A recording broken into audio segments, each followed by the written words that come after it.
अस्सलाम वालेकुम welcome to Sanas kitchen இன்னைக்கு நாம பீஸா செய்ய போறோம் வீட்லயே இன்ஸ்டன்ட்டா செய்ய போறோம் ஒரு 5 ல இருந்து ஒரு 10 நிமிஷத்துக்குள்ள செய்யக்கூடிய ஒரு பீஸா தாங்க இது நம்ம வீட்ல சப்பாத்தி மிஞ்சி போச்சு அப்படினா இந்த மாதிரி பீஸா செஞ்சு கொடுங்க பசங்களுக்கு ரொம்ப ரொம்ப பிடிக்கும் ஸ்கூல் விட்டு வர பசங்களுக்கு இந்த மாதிரி செஞ்சு கொடுத்தீங்க அப்படினா எல்லாரும் விரும்பி சாப்பிடுவாங்க மிஞ்சி போன சப்பாத்தியும் நமக்கு வேஸ்ட் ஆகாது இந்த மாதிரி செஞ்சு கொடுங்க செம்ம டேஸ்டா இருக்குங்க உங்களுக்கு ரொம்ப பிடிக்கும் இப்போ வாங்க எப்படி பார்க்கலாம் நான் இன்னைக்கு நைட்டு செஞ்ச சப்பாத்தி எடுத்து வச்சிருக்கேன் இங்க பாருங்க இது நைட்டு செஞ்ச சப்பாத்தி தான் இது நீங்க காலையில செஞ்ச சப்பாத்தி கூட நீங்க சாயங்காலம் கூட யூஸ் பண்ணலாம் இந்த மாதிரி எடுத்து வச்சுக்கோங்க பீஸாவோட பேஸா நம்ம சப்பாத்தி தான் வைக்க போறோம் இது மேல டாப்பிங்ஸ்லாம் போடணும் இல்லையா அதனால நான் வீட்ல இருக்க பொருளே தாங்க எடுத்திருக்கேன் உருளைக்கிழங்கு வெங்காயம் குடமிளகாய் தான் நான் எடுத்திருக்கேன் இது எல்லாமே நம்ம வீட்ல எல்லாருக்குமே இருக்கும் ஈஸியாவும் கிடைக்கக்கூடியதான் அதான் நான் எடுத்திருக்கேன் நான் இன்னைக்கு 2 உருளைக்கிழங்கு எடுத்திருக்கேங்க இதெல்லாம் தோல்லாம் சீவிட்டு நம்ம கட் பண்ணி எடுத்துக்கலாம்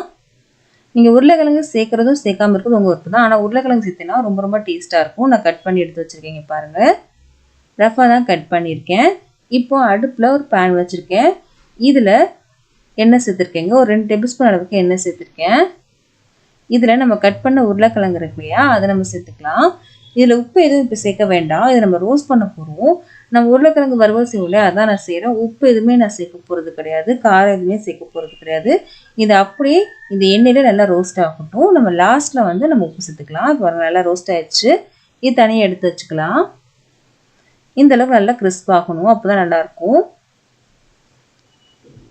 உப்பு எதுவுமே நான் சேர்க்கவே இல்லைங்க இது தனியாக எடுத்து வச்சுக்கலாம் இப்போ ஒரு தனியா ஒரு பவுல்ல மாத்திட்டேன் இதுல ஒரே ஒரு சிட்டிகை அளவுக்கு உப்பு இதுக்கு அப்புறம் ஒரே ஒரு சிட்டிகை அளவுக்கு மிளகாய்த்தூள் எடுத்திருக்கேன் லாஸ்ட் தான் நம்ம உப்பும் மிளகாய்த்தூளும் நம்ம சேர்க்கிறோம் இது ரெண்டையும் நல்லா கலந்து விட்டுறலாம் கலந்து ஒரு பக்கம் வச்சிடலாம்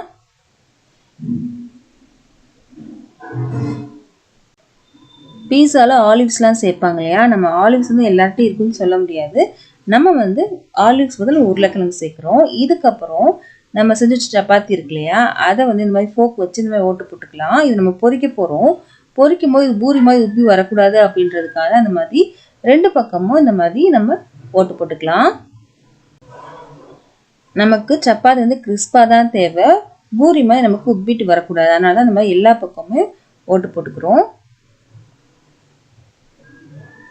இந்த மாதிரி எவ்வளவு தேவையோ சப்பாத்தி அந்த மாதிரி ஓட்டு போட்டு வச்சுக்கோங்க இப்போ கடாயில எண்ணெய் சூடு பண்ண வச்சிருக்கேன் கடாயில எண்ணெய் வந்து நல்லா சூடா இருக்கு நான் இன்னைக்கு 2 சப்பாத்தி செஞ்சு காமிச்சிருக்கேன் இப்போ நம்ம ஓட்ட போட்டு வச்ச சப்பாத்தியை சேர்த்துடலாம் எண்ணெய் வந்து நல்லா சூடா இருக்கனால சீக்கிரமா இது கிறிஸ்ப் ஆயிரும் இது முதவே வெந்த சப்பாத்தி அப்படின்னா ரொம்ப நேரம் எண்ணெயில இருக்கணும் அவசியம் இல்லைங்க எண்ணெய் வந்து நல்லா சூடா இருந்துச்சு அப்படின்னா டக்கு நல்லா பொரிஞ்சு கிறிஸ்பா வந்துடும்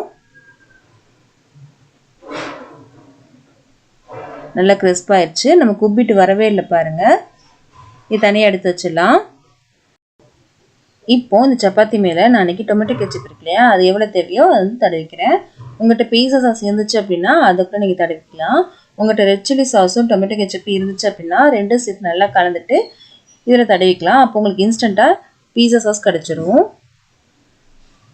நான் அன்னைக்கு டொமேட்டோ கெச்சப் தான் தடவுறேன் எல்லா பக்கமும் எவ்வளோ தேவையோ அந்த மாதிரி தடவிக்கோங்க பாருங்க எவ்வளோ கிறிஸ்பா இருக்குன்னு பாருங்க இது மேல நான் கொஞ்சம் மிக்ஸ்டு ஹெர்ப்ஸ் சேர்க்கிறேங்க இது உங்களுக்கு தேவைன்னா சேர்த்துக்கோங்க இல்லைன்னா விட்டுலாம் பீஸாலாம் அந்த மாதிரி ஹெர்ப்ஸ்லாம் கண்டிப்பாக சேர்ப்பாங்க உங்கள்கிட்ட ஒரேகனோ இருந்துச்சுன்னா அதுக்கு நீங்கள் சேர்த்துக்கலாம் அது உங்கள் விருப்பம் தான் இப்போ இது மேலே நம்ம சீஸும் துருவி சேர்த்துக்கலாம் நான் இன்னைக்கு எடுத்திருக்க சீஸ் வந்து மொசரல்லா சீஸ் தான் எடுத்திருக்கேன் இதுக்கு அடுத்து நான் பொரிச்சிருந்தால உருளைக்கிழங்கு அதை வந்து அரேஞ்ச் பண்ணிக்கலாம் இந்த உருளைக்கிழங்கு சாப்பிடும்போது ரொம்ப ரொம்ப டேஸ்டா இருக்குங்க இதுக்கப்புறம் வெங்காயம் அரேஞ்ச் பண்றது எல்லாமே உங்க விருப்பம் தான்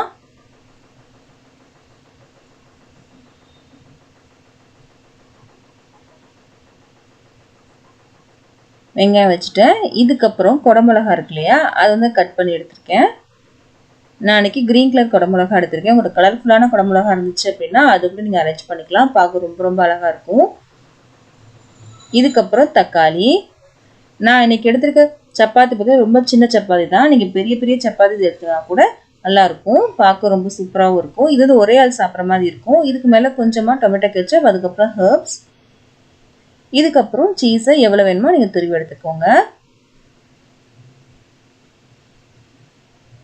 இதை வந்து ஒரு பிளேட் மேலே நம்ம வச்சுக்கலாம்.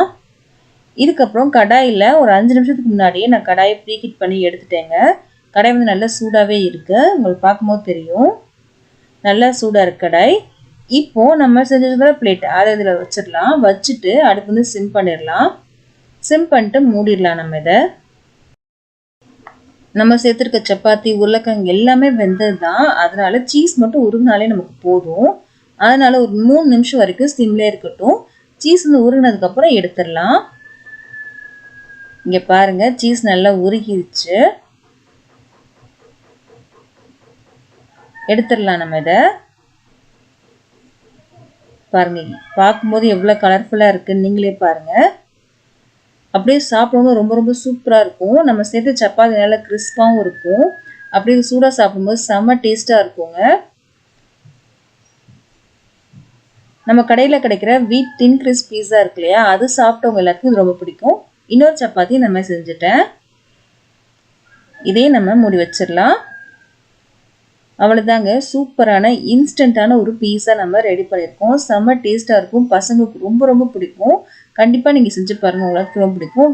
இது சப்பாத்தியில் தான் செஞ்சதுன்னு யாருமே நம்ப மாட்டாங்க. அவ்வளோ சூப்பராக இருக்குது, டேஸ்ட்டாக இருக்குது, எங்கே வாங்கினீங்க அப்படின்னு கண்டிப்பாக கேட்பாங்க. இந்த வீடியோ பிடிச்சிருக்கும் நம்புறேன். பிடிச்சிருந்துச்சு அப்படின்னா மறக்காம நம்ம சேனலை சப்ஸ்கிரைப் பண்ணிருங்க. பக்கத்தில் இருக்க பெல் பட்டனையும் கிளிக் பண்ணிருங்க. அப்போ தான் இனிமேல் போட போகிற எல்லா வீடியோவும் சேரும். இந்த மாதிரி ரெசிபிலாம் உங்கள் ஃப்ரெண்ட்ஸ்க்கும் ஃபேமிலிஸ்க்கும் பிடிக்கும் அப்படின்னா அவங்களுக்கு இந்த வீடியோ ஷேர் பண்ண மறக்காதீங்க. நம்ம அடுத்த வீடியோ சந்திக்கலாம்.